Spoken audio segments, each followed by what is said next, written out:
So once you're logged into the Terabox web, this is what you see in the web interface. So you can see Tera AI, where you have access to AI presentation maker. You have option to use AI transcribe, AI essay writer, smart paraphrase right here.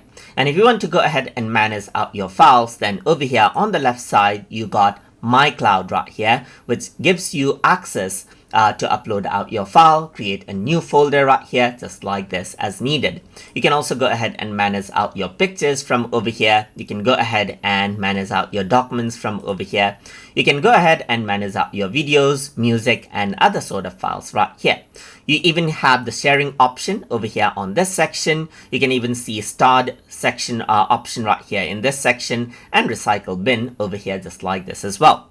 Over here on the left hand side, you can go around and click on this option right here to enable collapse and expand out the option just like this as well.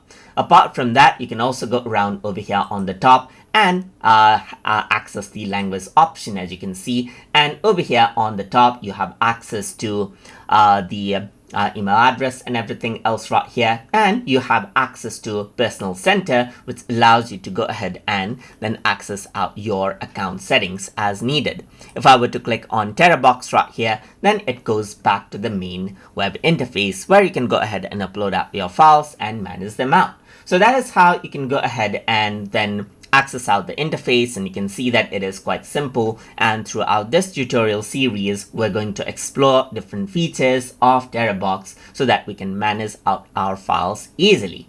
So I hope you guys learned something as always. And as always, please like, comment, share, and subscribe.